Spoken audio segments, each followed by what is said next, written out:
Praise the Lord. സ്നേഹമുള്ളവരെ, തിരുനാളുകൾ എന്ന Bible പഠന പരമ്പരയിലേക്ക് സ്വാഗതം. സഭ ആഘോഷിക്കുന്ന വിവിധങ്ങളായ തിരുനാളുകൾ ബൈബിളിൻ്റെ വെളിച്ചത്തിൽ അപഗ്രഥിക്കാനും പഠിക്കാനുമാണ് നമ്മൾ ഈ പരമ്പരയിലൂടെ ശ്രമിക്കുന്നത്. ഇന്ന് നമ്മൾ പഠന വിഷയമാക്കാൻ പോകുന്നത് വിശുദ്ധ തോമാസ് ലീഹായുടെ ഓർമ്മ പെരുന്നാൾ അഥവാ ദുഹറാന എന്നറിയപ്പെടുന്ന തിരുനാളാണ്. ആദ്യമേ ബൈബിളിൽ ഒരു ഭാഗം വായിക്കാം. അതിനുശേഷം വിശുദ്ധ തോമസിനെക്കുറിച്ച് ബൈബിൾ പറയുന്ന കാര്യങ്ങൾ നമുക്ക് പഠന വിഷയമാക്കാം. യോഹന്നാൻ എഴുതിയ സുവിശേഷം അധ്യായം 20, 24 മുതൽ 29 വരെയുള്ള തിരുവചനങ്ങൾ. 12 പേരിൽ ഒരുവനും ദിദിമോസ് എന്ന് വിളിക്കപ്പെടുന്നവനുമായ തോമസ് യേശു വന്നപ്പോൾ അവരോടുകൂടെ ഉണ്ടായിരുന്നില്ല. അതുകൊണ്ട് മറ്റു ശിഷ്യന്മാർ അവനോട് പറഞ്ഞു, ഞങ്ങൾ കർത്താവിനെ കണ്ടു. എന്നാൽ അവൻ പറഞ്ഞു, അവൻ്റെ കൈകളിൽ ആണികളുടെ പഴുതുകൾ ഞാൻ കാണുകയും അവയിൽ എൻ്റെ വിരലിടുകയും അവൻ്റെ പാർശ്വത്തിൽ എൻ്റെ കൈ വയ്ക്കുകയും ചെയ്തല്ലാതെ ഞാൻ വിശ്വസിക്കുകയില്ല. 8 ദിവസങ്ങൾക്ക് ശേഷം വീണ്ടും അവൻ്റെ ശിഷ്യന്മാർ വീട്ടിലായിരുന്നപ്പോൾ തോമസും അവരോടുകൂടി ഉണ്ടായിരുന്നു. വാതിലുകൾ അടച്ചിരുന്നു. യേശു വന്ന് അവരുടെ മധ്യത്തിൽ നിന്നുകൊണ്ട് പറഞ്ഞു, നിങ്ങൾക്ക് സമാധാനം. അവൻ തോമസിനോട് പറഞ്ഞു, നിൻ്റെ വിരലിവിടെ കൊണ്ടുവരിക, എൻ്റെ കൈകൾ കാണുക, നിൻ്റെ കൈ നീട്ടി എൻ്റെ പാർശ്വത്തിൽ വയ്ക്കുക. അവിശ്വാസിയാകാതെ വിശ്വാസിയായിരിക്കുക. തോമസ് പറഞ്ഞു, എൻ്റെ കർത്താവേ, എൻ്റെ ദൈവമേ. യേശു അവനോട് പറഞ്ഞു, നീ എന്നെ കണ്ടതുകൊണ്ട് വിശ്വസിച്ചു, കാണാതെ വിശ്വസിക്കുന്നവർ ഭാഗ്യവാന്മാർ. ദൈവവചനമാണ് നാം കേട്ടത്. സ്നേഹമുള്ളവരെ, വിശുദ്ധ തോമാസ് ലീഹ ഭാരതത്തിൻ്റെ അപ്പസ്തോലനായിട്ടാണ് അറിയപ്പെടുന്നത്. ഭാരതത്തിൻ്റെ അപ്പസ്തോലനായ തോമാസ് ലീഹ സീറോ മലബാർ സഭയിൽ പ്രത്യേകമായി വണങ്ങപ്പെടുന്നുണ്ട്. തോമസ് ക്രിസ്ത്യൻസ് എന്നറിയപ്പെടുന്ന ഒരു സമൂഹം, സെൻറ്റ് തോമസ് ക്രിസ്ത്യൻസ് അഥവാ തോമാസ് ലീഹായുടെ മക്കൾ എന്നറിയപ്പെടുന്ന ഒരു ക്രൈസ്തവ സമൂഹം ലോകത്ത് മറ്റൊരിടത്തുമില്ല. തോമാസ് ലീഹ ഭാരതത്തിൽ വന്നു ഇല്ല എന്ന് പറയുന്ന 2 കൂട്ടരുണ്ട്. വന്നതിന് തെളിവില്ല എന്ന് വാദിക്കുന്ന ഒരു കൂട്ടർ, ഇവിടുത്തെ പാരമ്പര്യങ്ങൾ എടുത്തു കാണിച്ച് തോമാസ് ലീഹ വന്നു എന്ന് വാദിക്കുന്ന മറ്റൊരു കൂട്ടർ. തോമാസ് ലീഹ വന്നോ ഇല്ലയോ എന്നുള്ളതല്ല ഇവിടുത്തെ പ്രശ്നം. തോമാസ് ലീഹ വന്നു എന്നുള്ളത് ഇവിടെ പൊതുവെ സ്വീകരിക്കപ്പെട്ടിട്ടുള്ള ഒരു സത്യമാണ്. പക്ഷേ തോമാസ് ലീഹ ഭാരതത്തിലേക്ക് വന്നതിനെക്കുറിച്ചല്ല ഇവിടെ ഞാൻ പ്രതിപാദിക്കാൻ ആഗ്രഹിക്കുന്നത്. തോമാസ് ലീഹായെക്കുറിച്ച് ബൈബിളിൽ പറയുന്ന കാര്യങ്ങൾ പഠിക്കാനാണ്. അതിൻ്റെ പശ്ചാത്തലത്തിൽ നമുക്ക് ചില പ്രസക്തമായ വിചിന്തനങ്ങൾ നടത്തേണ്ടതുണ്ടാകും. ആകട്ടെ, തോമാസ് ലീഹായെക്കുറിച്ച് എന്താണ് ബൈബിൾ പറയുന്നത്? സുവിശേഷങ്ങളിൽ കാര്യമായിട്ട് ഒന്നും തന്നെ പറയുന്നില്ല എന്നുള്ള വാസ്തവം. പക്ഷേ മറ്റേത് അപ്പസ്തോലന്മാരെയും കുറിച്ച് എന്നതിനേക്കാൾ കൂടുതൽ തോമാസ് ലീഹായെക്കുറിച്ച് പ്രതിപാദിക്കുന്നുണ്ട് താനും. ആദ്യത്തെ 3 സുവിശേഷങ്ങളിൽ അപ്പസ്തോലന്മാരുടെ പേര് പറയുന്നിടത്ത് തോമസ് എന്ന് പറയുന്നു. പേരല്ലാതെ മറ്റൊന്നുമില്ല. മറ്റ് അപ്പസ്തോലന്മാരെക്കുറിച്ചും അത്രയൊക്കെ കാണുന്നുള്ളൂ നമ്മൾ. അതേസമയം യോഹന്നാൻ എഴുതിയ സുവിശേഷത്തിൽ തോമസിനെക്കുറിച്ച് വളരെ വിശദമായ പരാമർശങ്ങളുണ്ട്. യേശുവിൻ്റെ അടുത്ത ഒരു ശിഷ്യനായി പത്രോസ് കഴിഞ്ഞാൽ ഏറ്റവും കൂടുതൽ പ്രാധാന്യമുള്ളൊരു വ്യക്തിയായി, ചിലപ്പോൾ പത്രോസിനേക്കാൾ കൂടുതൽ പ്രാധാന്യമുള്ള വ്യക്തിയായി തോമസിനെ യോഹന്നാൻ ചിത്രീകരിക്കുന്നുണ്ട്. തോമസിനെക്കുറിച്ച് പറയുന്നത് ദിദിമോസ് എന്നവൻ അറിയപ്പെട്ടിരുന്ന, ദിദിമോസ് എന്നു പേരുണ്ടായിരുന്ന തോമസ്. ദിദിമോസ് എന്ന് പറഞ്ഞാൽ ഇരട്ട എന്നാണ് അർത്ഥം. ആരുടെ ഇരട്ട? തോമസിന് വേറൊരു ഇരട്ടയുണ്ടായിരുന്നോ? അയാൾ ശിഷ്യനായി വന്നില്ലയോ? അതോ മറ്റേതെങ്കിലും അർത്ഥമാണോ ഉള്ളത്? ചിലർ പറയും തോമസ് യേശുവിൻ്റെ തന്നെ ഇരട്ടയായിരുന്നു. അഥവാ യേശുവിനെ പോലെ ആകാരത്തിലും സ്വഭാവത്തിലുമൊക്കെ സാമ്യമുണ്ടായിരുന്നതുകൊണ്ട് യേശുവിൻ്റെ തന്നെ ഒരു ബദലായി, ഒരു ഡ്യൂപ്പായി അഥവാ ഇരട്ടയായി തോമസിനെ കാണാമായിരുന്നു എന്ന് കരുതുന്നവരുണ്ട്. ഏതായാലും ദിദിമോസ് എന്നൊരു പേരുണ്ട്, ഇരട്ട എന്നാണ് അർത്ഥം. യേശുവുമായിട്ടുള്ള അടുപ്പം അത്രയേറെ ഉണ്ട് താനും. അപ്പോൾ തോമസിനെക്കുറിച്ച് ബൈബിളിൽ പറയുന്ന പ്രധാനപ്പെട്ട കാര്യങ്ങൾ 3 സംഭവങ്ങളിലാണ് തോമസ് ലീഹായെക്കുറിച്ച് സുവിശേഷം, പ്രത്യേകിച്ചും യോഹന്നാന്റെ സുവിശേഷം പ്രതിപാദിക്കുന്നത്. നമുക്ക് ആദ്യമേ സുവിശേഷത്തിലേക്ക് കടക്കാം. ആദ്യമായി തോമസ് യോഹന്നാന്റെ സുവിശേഷത്തിൽ പ്രത്യക്ഷപ്പെടുന്നത് നിർണായകമായൊരു പ്രതിസന്ധിയിലാണ്. ലാസർ രോഗിയാണ് എന്ന അറിയിപ്പ് കിട്ടി. യേശു യൂദയയ്ക്ക് പുറത്ത് ഗലീലയിലൂടെ യാത്ര ചെയ്യുകയാണ്. യൂദയായിൽ യേശുവിനെതിരെ ഒരുപാട് എതിർപ്പുകളുണ്ടായി. യേശുവിനെ വധിക്കാനായിട്ട് ഇതിനൊരു തീരുമാനമെടുത്തിരിക്കുന്നു. ഈ സാഹചര്യത്തിൽ യേശു ലാസർ രോഗിയാണെന്ന് അറിഞ്ഞിട്ടും താൻ വസിച്ചിടത്ത് തന്നെ കഴിഞ്ഞു, പോകാൻ തീരുമാനിച്ചില്ല. അവസാനം 3 ദിവസം കഴിയുമ്പോഴാണ് പറയുന്നത്, നമുക്ക് യൂദയായിലേക്ക് പോകാം. അവിടെ യോഹന്നാൻ 11-ാം അധ്യായം 6 മുതൽ ഉള്ള വാക്യങ്ങളാണ് പറയുക. അവൻ രോഗിയായി എന്ന് കേട്ടിട്ടും യേശു താൻ താമസിച്ചിരുന്ന സ്ഥലത്ത് തന്നെ 2 ദിവസം കൂടി ചിലവഴിച്ചു. അവൻ ശിഷ്യന്മാരോട് പറഞ്ഞു, നമുക്ക് വീണ്ടും യൂദയായിലേക്ക് പോകാം. ശിഷ്യന്മാർ ചോദിച്ചു, ഗുരു, യഹൂദർ ഇപ്പോൾ തന്നെ നിന്നെ കല്ലെറിയാൻ അന്വേഷിക്കുകയായിരുന്നല്ലോ, എന്നിട്ടും അങ്ങോട്ട് പോകുകയാണോ? യേശു പ്രതിവചിച്ചു, പകലിന് 12 മണിക്കൂറില്ലേ? പകൽ നടക്കുന്നവൻ കാൽ തട്ടി വീഴുന്നില്ല. ഈ ലോകത്തിൻ്റെ പ്രകാശം അവൻ കാണുന്നു. രാത്രി നടക്കുന്നവൻ തട്ടി വീഴുന്നു, കാരണം അവന് പ്രകാശമില്ല.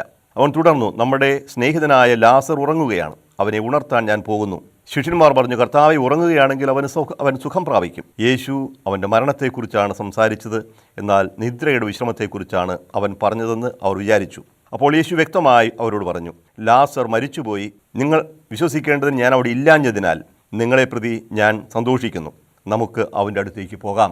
ഇതാണ് യേശുവിൻ്റെ തീരുമാനം. അപ്പോഴാണ് ആദ്യമായി തോമസ് വാ തുറക്കുന്നത്.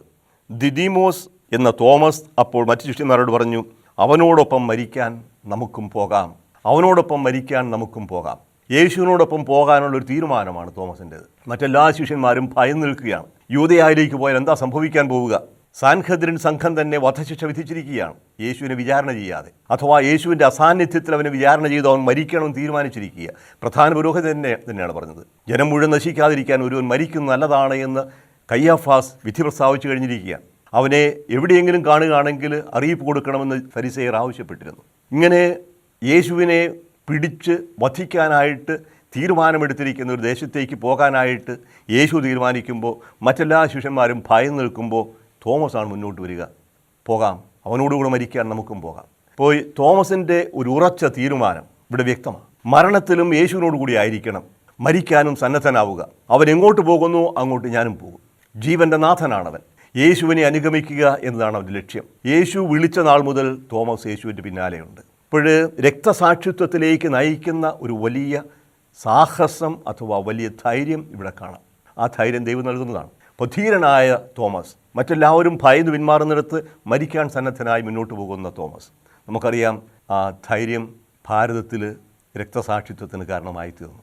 നമുക്ക് തോമസ് ലീഹായുടെ രക്തസാക്ഷിത്വം നമ്മൾ ആഘോഷിക്കുന്നുണ്ട് ജൂലൈ 3-ാം തീയതി. ജൂലൈ 3-ാം തീയതിയാണ് ദുഃഖറാന അഥവാ ഓർമ്മ ആചരിക്കുക. മൈലാപ്പൂരിൽ വെച്ച് ശൂലത്താൽ കുത്തപ്പെട്ടു എന്നാണ് പറയുക. അദ്ദേഹത്തെ കുത്തിക്കൊല്ലുകയായിരുന്നു.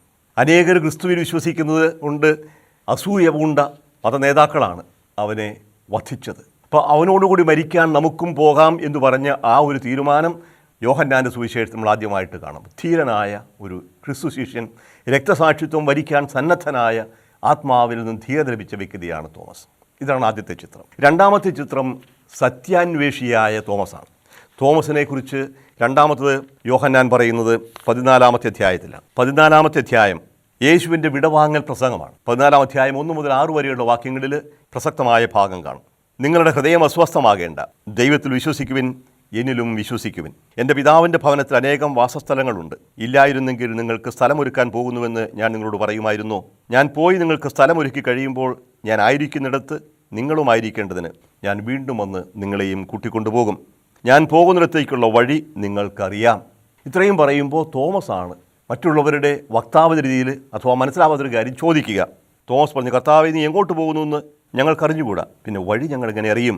നീ എങ്ങോട്ട് പോകുന്നു ഞങ്ങൾക്കറിഞ്ഞുകൂടാ, പിന്നെ വഴി എങ്ങനെ അറിയും? അറിയാൻ പാടില്ലാത്ത കാര്യം അറിയാൻ പാടില്ല എന്ന് പറയുന്നു. സംശയങ്ങൾ ചോദിച്ച് വിശദീകരണം തേടുന്നു.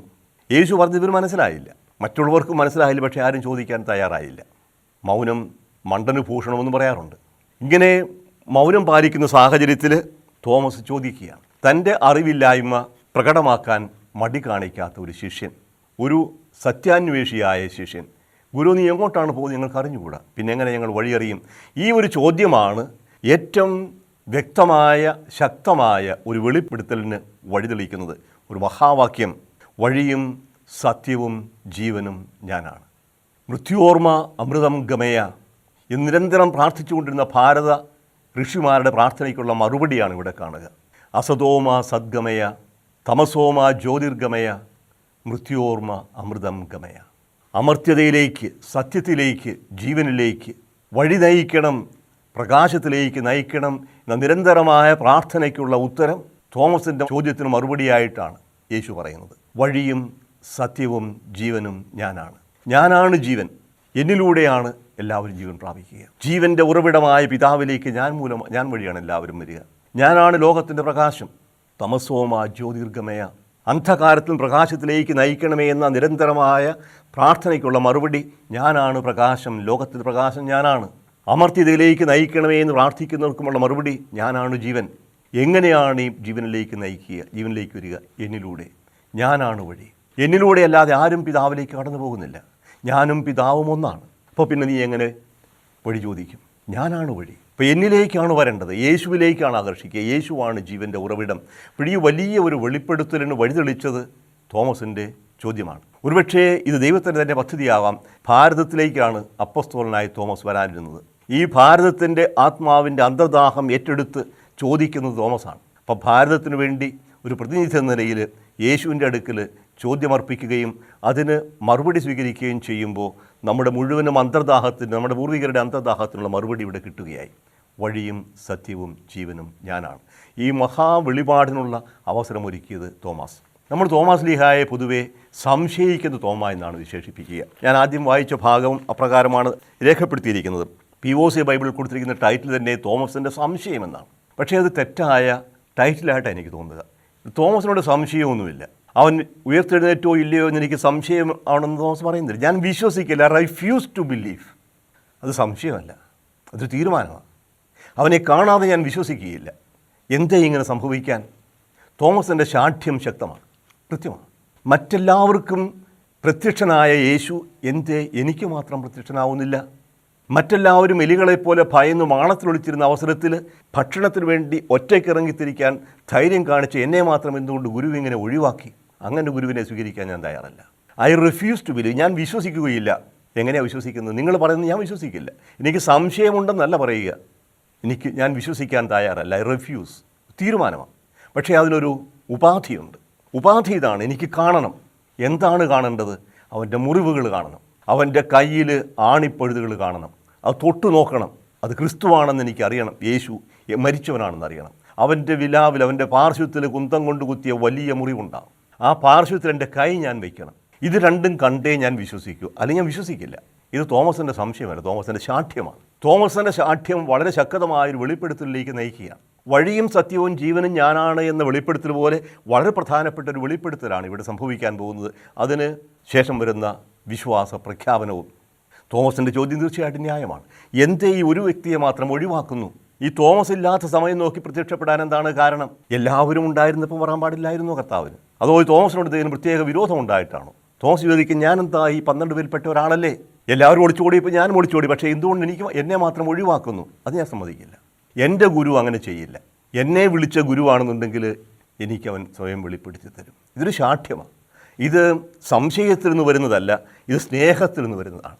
അവനോടുകൂടി പോയി മരിക്കാം എന്ന് തീരുമാനിച്ച, അത്രമാത്രം ജീവൻ പോലും കൊടുക്കാൻ സന്നദ്ധനായ ശിഷ്യൻ്റെ ഒരു ശിശുസഹജമായ ശാഠ്യമാണിത്. ആ ശാഠ്യം യോഹന്നാൻ രേഖപ്പെടുത്തുന്നത് പ്രത്യേക ലക്ഷ്യത്തോടു കൂടിയാണ്. ഒരു വ്യക്തമായ വിശ്വാസ പ്രഖ്യാപനത്തിന് ഉള്ള വഴിതെളിക്കാൻ വേണ്ടിയാണ് ഈ ശാഠ്യം.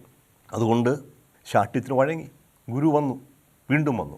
8-ാം ദിവസം വീണ്ടും വന്നു. ഉത്ഥാനത്തിൻ്റെ 8-ാം ദിവസം, അതാണ് പുതിയ ഞായറാഴ്ച എന്ന് പറയുക. അവൻ വീണ്ടും വന്നു. അപ്പോൾ തോമസും കൂടി ഉണ്ടായിരുന്നു. യേശു പറഞ്ഞു, വരൂ, വാ, എൻ്റെ അടുത്തേക്ക് വാ. തോമസിനോട് പറഞ്ഞു, നിൻ്റെ വിരലിവിടെ കൊണ്ടുവരൂ, എൻ്റെ കൈ കാണുക, നിൻ്റെ കൈ നീട്ടി എൻ്റെ പാർശ്വത്തിൽ വയ്ക്കുക. ശാഠ്യം പിടിച്ച് ശിശുവിന് കൊടുക്കുകയാണ്, വരൂ, കാണൂ. തോമസ് മുറിവിൽ തൊട്ടു നോക്കുന്നതായിട്ട് ഒരുപാട് ചിത്രകാരന്മാർ വരച്ചു വെച്ചിട്ടുണ്ട്. ചിലർ പാർശ്വത്തിൽ തൊട്ടു നോക്കുന്നതായിട്ടുണ്ട്. അതൊന്നും സുവിശേഷം പറയുന്നില്ല. തോമസ് ഇങ്ങനെ ശാഠ്യം പറഞ്ഞു, പക്ഷേ തോമസ് പോയി തൊട്ടു നോക്കിയെന്നോ ആ തൊട്ടതിന് ശേഷമാണ് വിശ്വസിച്ചതെന്നൊന്നും സുവിശേഷം പറയുന്നില്ല. സുവിശേഷം ഒരു കാര്യം പറയുന്നുള്ളൂ, യേശുവിൻ്റെ ക്ഷണം കേട്ടപ്പോൾ, യേശുവിനെ കണ്ട മാത്രയിൽ തോമസ് എല്ലാം മറന്നു. ഒരേ ഒരു കാര്യമേ ഉള്ളൂ, എൻ്റെ കർത്താവേ, എൻ്റെ ദൈവമേ. അത് തൊട്ടു നോക്കി വിശ്വസിക്കുകയല്ല, ഗുരുവിൻ്റെ ഈ വെളിപ്പെടുത്തലിന് മുമ്പിൽ സ്വയം സമർപ്പിക്കുന്ന ദാസൻ. എൻ്റെ കർത്താവേ, എൻ്റെ ദൈവമേ. ഇതുവരെ സുവിശേഷം രേഖപ്പെടുത്തിയിട്ടുള്ളതിൽ ഏറ്റവും വ്യക്തമായ, ഏറ്റവും ഹ്രസ്വമായ, ഏറ്റവും ശക്തമായ വിശ്വാസ പ്രഖ്യാപനമാണ് my Lord and my God. ഞാനൊരിക്കൽ സൂചിപ്പിക്കുന്നുണ്ടായി, ഇത് സുവിശേഷം എഴുതുന്ന യോഹന്നാൻ സുവിശേഷം എഴുതുന്നത് 1-ാം നൂറ്റാണ്ടിൻ്റെ അവസാനമാണ്. ആ കാലഘട്ടത്തിൽ പ്രത്യേകിച്ചും റോമാ സാമ്രാജ്യത്തിൽ വളരെ ശക്തമായ മതപീഡനം നടക്കുന്ന സാഹചര്യമായിരുന്നു. ഡൊമീഷ്യൻ ചക്രവർത്തി തന്നെ ജനങ്ങൾ മുഴുവനും ദൈവവും കർത്താവുമെന്ന് ഏറ്റുപറയണമെന്ന് നിർബന്ധിക്കുകയും അങ്ങനെ ഏറ്റുപറയാത്തവരെ വധിക്കുകയും ചെയ്യുന്ന വലിയ മതപീഡനം അഴിച്ചുവിട്ട സാഹചര്യത്തിലാണ് യോഹന്നാൻ സുവിശേഷം എഴുതുന്നത്. ആ സുവിശേഷത്തിൻ്റെ പശ്ചാത്തലത്തിൽ, ആ സാഹചര്യത്തിൻ്റെ പശ്ചാത്തലത്തിൽ തോമസിൻ്റെ വിശ്വാസ പ്രഖ്യാപനത്തിന് വലിയ അർത്ഥമുണ്ട്. എൻ്റെ കർത്താവും എൻ്റെ ദൈവമെന്ന് പറയുന്നത് ഡൊമീഷ്യൻ അല്ല, യേശു ക്രിസ്തുവാണ്. അവനാണ് രാജാക്കന്മാരുടെ രാജാവ്, അവനാണ് നാഥന്മാരുടെ നാഥൻ. വെളിപാട് പുസ്തകം അത് കുറേ കൂടി വ്യക്തമാക്കും. അപ്പോൾ ക്രിസ്തീയ സഭയുടെ വിശ്വാസത്തിൻ്റെ, ക്രിസ്തു വിശ്വാസത്തിൻ്റെ രത്നച്ചുരുക്കം ഈ 2 വാക്കുകളുണ്ട്. നീയാണ് എൻ്റെ ദൈവം, നീയാണ് എൻ്റെ കർത്താവ്. My Lord and my God. ഈ ലോർഡ്, കർത്താവ് എന്ന പദത്തിന് വലിയ ധ്വനികളുണ്ടെന്ന് ഓർക്കുക. കർത്താവ് എന്ന് വിവർത്തനം ചെയ്യുന്ന യാഹ്വേ എന്ന ഹീബ്രു വാക്കാണ്. ലോർഡ് എന്ന് ഇംഗ്ലീഷിലേക്ക് വിവർത്തനം ചെയ്യും യാഹ്വേ. പുറപ്പാട് പുസ്തകം 3-ാം അധ്യായം 15-ാമത്തെ വാക്യത്തിലാണ് ആ പേരാദ്യമായി വെളിപ്പെടുത്തപ്പെടുന്നത്. മോശ കർത്താവിനോട് ചോദിച്ചു, എരിയുന്ന മുൾപടർപ്പിൽ പ്രത്യക്ഷപ്പെട്ട കർത്താവിനോട് മോശ ചോദിച്ചു, ഞാൻ ചെന്ന് എൻ്റെ ജനങ്ങളോട് പറയാം, നിങ്ങളുടെ പിതാക്കന്മാരുടെ ദൈവം എന്നെ നിങ്ങളുടെ അടുക്കിലേക്ക് അയച്ചിരിക്കുന്നു പറയുമ്പോൾ എന്താണ് അവൻ്റെ പേരെന്ന് ചോദിച്ചാൽ ഞാൻ എന്തു പറയണം? അപ്പോഴാണ് പറയുക, ഞാൻ തന്നെ, ഐ ആം യാഹ്വേ. ആ പേരാണ്. ഞാൻ ആരായിരിക്കുന്നു അവനാണ് ഞാൻ. കർത്താവ് എന്ന് വിവർത്തനം ചെയ്യുന്ന യാഹ്വേ എന്ന പേരാണ്. അപ്പോൾ എൻ്റെ കർത്താവും എൻ്റെ ദൈവവും പുറപ്പാട് മുതൽ ഇങ്ങോട്ട് വെളിപ്പെടുത്തുന്ന ദൈവത്തെ യേശുവിൽ കാണുകയാണ്. നീയാണ് എൻ്റെ കർത്താവ്, നീയാണ് എൻ്റെ ദൈവം. അപ്പോൾ യേശുവിനെ അവതരിച്ച കർത്താവായി ദൈവമായി വ്യക്തമായി ഏറ്റുപറയുന്ന ശിഷ്യനാണ് തോമസ്. അപ്പോൾ ഈ തോമസിനെ നമ്മൾ സംശയാലുവായ തോമസ് എന്ന് വിശേഷിപ്പിക്കരുത്. തോമസിന് സംശയാലുവല്ല, തോമസ് വിശ്വാസിയാണ്. ഏറ്റവും വലിയ വിശ്വാസ പ്രഖ്യാപനം നടത്തിയ തോമസാണ്. ഇപ്രകാരം ഒരു വിശ്വാസത്തിലേക്ക് നയിക്കണം എല്ലാവരെയും എന്നതാണ് ഈ സംഭവം രേഖപ്പെടുത്തിയിരിക്കുന്നതിൻ്റെ ഉദ്ദേശം. ഇനി നമ്മളല്പം ചരിത്രത്തിലേക്ക് കടന്നു വന്നാൽ ഈ തോമസിനെക്കുറിച്ച് നമുക്ക് ഒരുപാട് കാര്യങ്ങൾ അറിയാൻ പാടില്ല. ഐതിഹ്യങ്ങളാണ് അധികമുള്ളത്. ആക്ട്സ് ഓഫ് തോമസ് എന്ന് പറഞ്ഞ പുസ്തകമുണ്ട്. അതിൽ തോമസിൻ്റെ പ്രവർത്തനങ്ങളെക്കുറിച്ചൊക്കെ പറയുന്നുമുണ്ട്. ഈ തോമസിനെക്കുറിച്ച് പറയുന്നത്, തോമസ് അപ്പസ്തോലന്മാരെല്ലാം കുറിയിട്ടു, എങ്ങോട്ടാണ് ഓരോരുത്തരും പോകേണ്ടത്? തോമസിന് കുറി വീണത് ഇന്ത്യയിലേക്ക് പോകാനാണ്. അയ്യോ, ഇന്ത്യയിലേക്ക് പോകാൻ ഞാൻ തയ്യാറല്ല, ഇത്രയും ദൂരം ഇത്ര അകലത്തേക്ക് പോകാൻ ഞാൻ തയ്യാറല്ല എന്ന് വാശി പിടിക്കുന്ന തോമസിനെ കർത്താവ് തന്നെയാണ് പിന്നീട് നിർബന്ധമായും ഇന്ത്യയിലേക്ക് പറഞ്ഞയക്കുന്നത്. അതിൻ്റെ പശ്ചാത്തലം ഇതാണെന്ന് പറയുന്നു. ഗൊണ്ടോഫറസ് എന്ന് പറഞ്ഞ രാജാവ് തനിക്കൊരു വലിയ അരമന മാളിക പണിയാൻ വേണ്ടി ഒരു വിദഗ്ധനായ ശില്പി അന്വേഷിച്ചു. ഇങ്ങനെ പലസ്തീനായാലും ഒരു ശില്പിയുണ്ടെന്ന് കേട്ടു.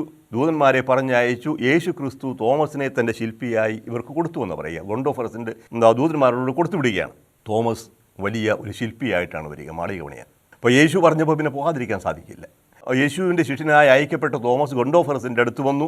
അദ്ദേഹം മാളികയുടെ ഏകദേശം രൂപമൊക്കെ പറഞ്ഞു കൊടുത്തു. എന്തു തുകയാകുമെന്ന് പറഞ്ഞു. ആ തുക, നിശ്ചയിച്ച തുക ഗൊണ്ടോഫറസ് തോമസിന് കൊടുത്തു. തോമസ് ആ തുകയും കൊണ്ട് അകലെ എവിടെയാണ് കൊട്ടാരം പണിയാൻ ഉദ്ദേശിച്ചിരുന്ന ആ സ്ഥലത്തേക്ക് പോയി. ആ തുക മുഴുവനും അദ്ദേഹം പാവപ്പെട്ടവർക്ക് വിതരണം ചെയ്തു. അങ്ങനെ ഒരു 5-6 മാസം കഴിഞ്ഞപ്പോൾ എന്തായി കെട്ടിടം പണി എന്ന് അന്വേഷിക്കാൻ വന്നപ്പോൾ പണി ഏതാണ്ട് പകുതിയായിട്ടുണ്ട്, കുറച്ച് പണവും കൂടി വേണമെന്ന് പറഞ്ഞു. ഇങ്ങനെ 3 തവണ പണം മേടിച്ചെങ്കിലും പണി ഒന്നുപോലും ചെയ്തില്ല എന്ന് രാജാവ് പറഞ്ഞു. ക്രുദ്ധനായ രാജാവ് തോമസിനെ പിടിച്ച് തടവിലാക്കി. നീ കിട്ടിയ പണമെല്ലാം ധൂർത്തടിച്ചു, എവിടെയാണ് എൻ്റെ പട്ടണം? തോമസിനൊന്നും പറയാനുണ്ടായിരുന്നില്ല. പക്ഷേ തോമസിനെ വധശിക്ഷ പ്രഖ്യാപിച്ച് 1 മാസത്തിനകം വധിക്കാൻ തീരുമാനിച്ചു. അങ്ങനെ കിടക്കുമ്പോൾ ഈ രാജാവിൻ്റെ സഹോദരൻ രോഗിയായി പെട്ടെന്ന് മരിച്ചു. തോമസ് തടവറയിൽ കിടക്കുന്നു, രോഗിയായി അവൻ മരിച്ചു. ആ മരിച്ച സഹോദരനെ മാലാഖമാർ സ്വർഗത്തിലേക്ക് കൊണ്ടുപോയി എന്നാണ് പറയുക. അവിടെ ചെല്ലുമ്പോൾ അനേകം മാളികൾ നിനക്ക് ഇഷ്ടമുള്ള തിരഞ്ഞെടുക്കാമെന്ന് പറഞ്ഞു. പക്ഷേ ഓരോന്നും കാണുമ്പോൾ ഇത് വേണം. അവസാനം ഏറ്റവും മനോഹരമായൊരു മാളിക കണ്ടു. എനിക്ക് അത് മാത്രം മതി. അയ്യോ, അത് മാത്രം തരാൻ പാടില്ല. അതെന്താ? അത് നിൻ്റെ സഹോദരന് വേണ്ടി തോമസ് നിർമ്മിച്ച മാളികയാണ്. അത് നിൻ്റെ സഹോദരന് വേണ്ടി വെച്ചിരിക്കുക. ബാക്കി ഏതുകൊണ്ടും എടുക്കാം, പക്ഷേ ഈ മാളിക നിൻ്റെ സഹോദരന് വേണ്ടിയുള്ളതാണ്.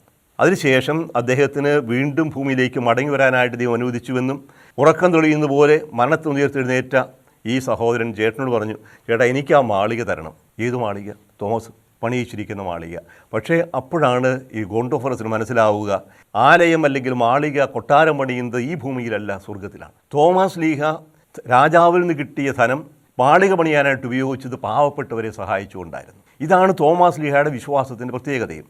തോമസിനെക്കുറിച്ച് പറയും, അവൻ്റെ മുറിവിൽ തൊട്ടല്ലാതെ ഞാൻ വിശ്വസിക്കുകയില്ല എന്ന് പറഞ്ഞവൻ മുറിവേറ്റവരിൽ ക്രിസ്തുവിനെ കണ്ടവനാണ്. മുറിവേറ്റവർ, സമൂഹത്തിൽ നിന്ന് പാർശ്വവൽക്കരിക്കപ്പെട്ടവർ, പുറന്തള്ളപ്പെട്ടവർ, രോഗികളായി കഴിയുന്നവർ, മുദ്ര കുത്തപ്പെട്ടവർ, വിശക്കുന്നവർ, രോഗികൾ, ഇവരിലൊക്കെ യേശുവിനെ കണ്ടു. അവർക്ക് വേണ്ടി തോമസ് പ്രവർത്തിച്ചു. ഇതാണ് വാസ്തവത്തിൽ തോമസിൻ്റെ വിശ്വാസ പൈതൃകം.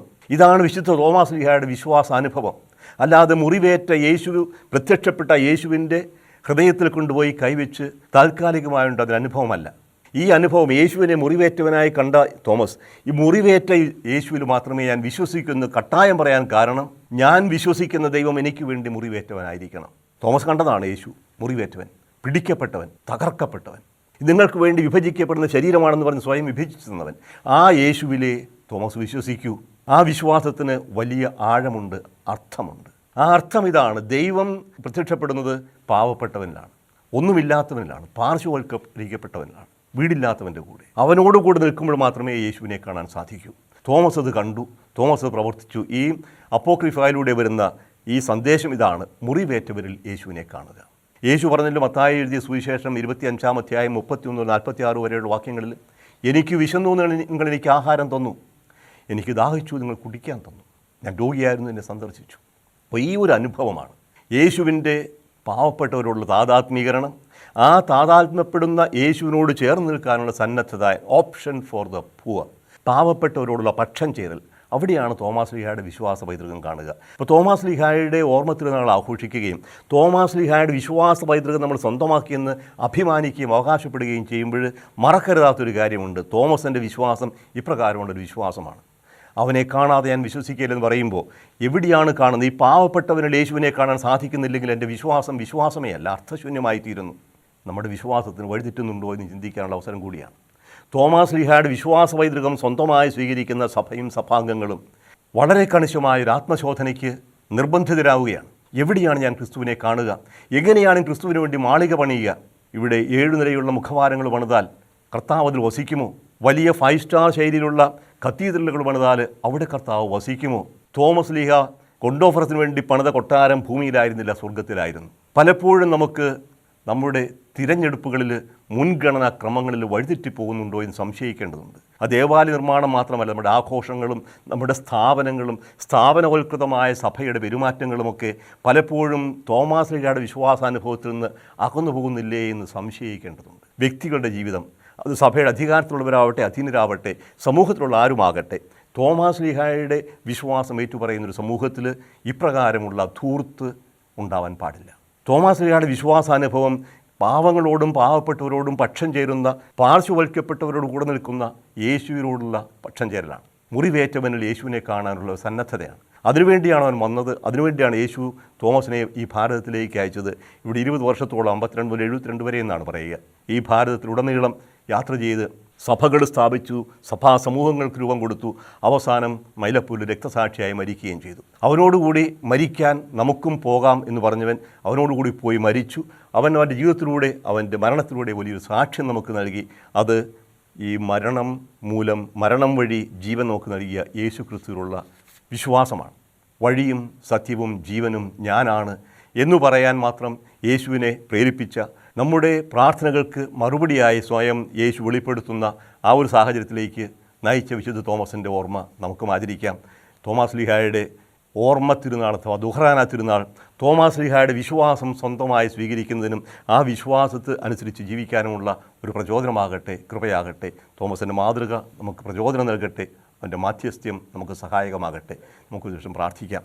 കാരുണ്യവാനും സ്നേഹനിധിയുമായ ദൈവമേ, അവിടുത്തെ അപ്പസ്തോലനായ തോമസിനെ ഈ ഭാരതത്തിലേക്ക് പ്രേക്ഷിതനായി, അപ്പസ്തോലനായി, മധ്യസ്ഥനായി, സുവിശേഷ ദീപവുമായി അയച്ചതിന് ഞങ്ങൾ അങ്ങേക്ക് നന്ദി പറയുന്നു. തോമാസ് ലീഹ പതിതരിലും പാവപ്പെട്ടവരിലും തകർന്നു പോയവരിലും പാർശ്വവൽക്കരിക്കപ്പെട്ടവരിലും അങ്ങയെ കണ്ടതുപോലെ ഞങ്ങൾ വ്യക്തികളായും സഭാസമൂഹമായും അങ്ങയെ കാണാനും അങ്ങയോട് ചേർന്ന് നിൽക്കാനും ഉള്ള കൃപ ഞങ്ങൾക്ക് നൽകണമേ. തോമാസ് ലീഹയുടെ മാതൃകയും മധ്യസ്ഥതയും ഞങ്ങൾക്ക് സഹായകമാകട്ടെ, പ്രചോദനമാകട്ടെ. നിത്യം പിതാവും പുത്രനും പരിശുദ്ധാത്മാവുമായ സർവേശ്വര. ആമേൻ.